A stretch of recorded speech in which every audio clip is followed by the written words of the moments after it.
Assalamu alaikum wa rahmatullahi wa barakatuh. Il aurait été beaucoup plus simple pour moi de citer les 19 nombres premiers qui sont aussi des nombres de versets pour illustrer ce code des 19 entités. J'aurais pu aussi citer les 19 noms, les 19 noms spécifiques de plantes cités dans le Coran. Mais j'ai préféré, et de très loin, citer les 19 roches ou minéraux à l'état solide cités dans le Coran.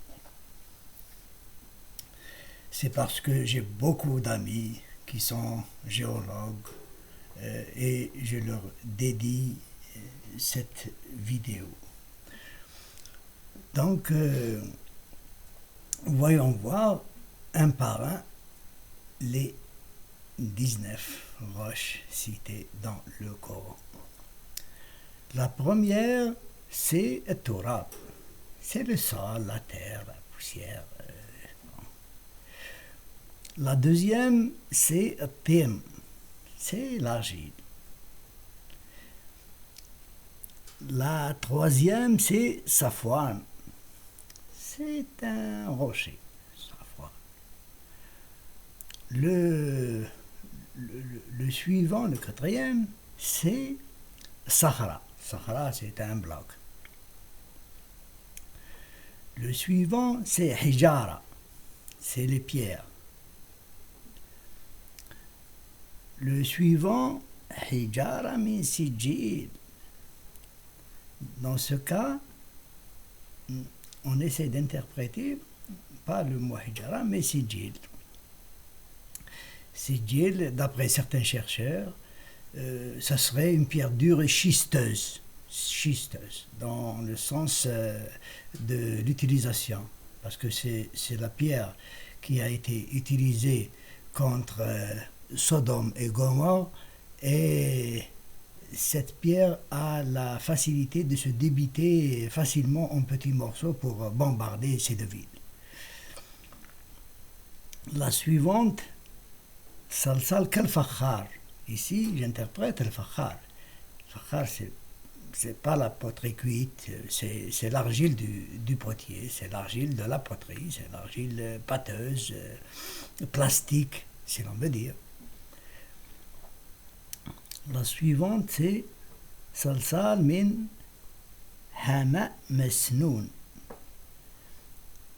Hama Mesnoun, c'est une boue âgée, d'après les différentes interprétations des savants, c'est une boue âgée.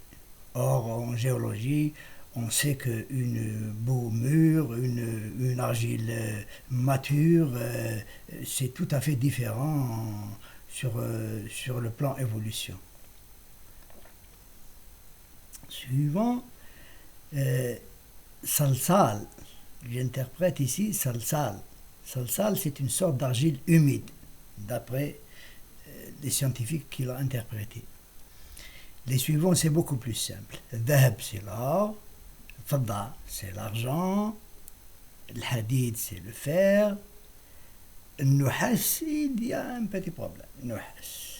Ça peut être le cuivre, les reins, le bronze, je ne sais pas, mais pas, ça m'étonne que ce soit le bronze, parce que le bronze c'est artificiel.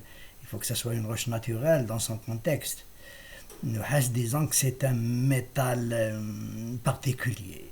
J'ai mis un point d'interrogation. Le suivant, c'est le qawarir, qarura, le cristal. Le suivant, c'est l'yaqut, le rubis. La suivante, c'est le, la perle. La perle, bien sûr, elle se développe à l'intérieur de certains coquilles. Et c'est aussi une pierre, hein, c'est aussi interprété comme une pierre. D'ailleurs, c'est le problème du corail. Le corail, normalement, c'est une plante qui se développe dans les récifs.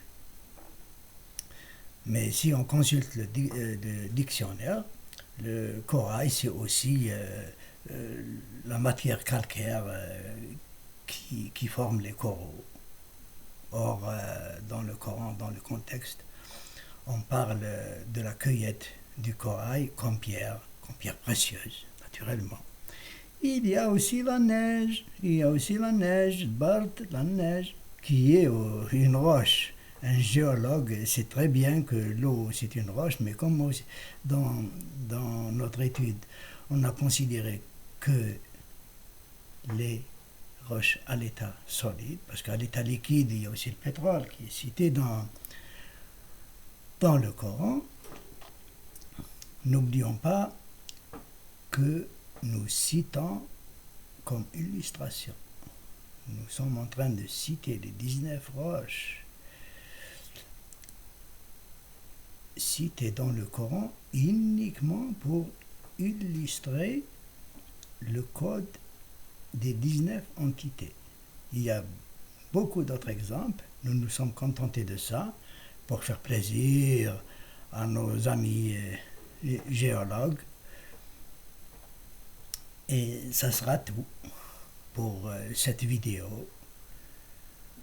Je vous dis salam alaikum wa rahmatullahi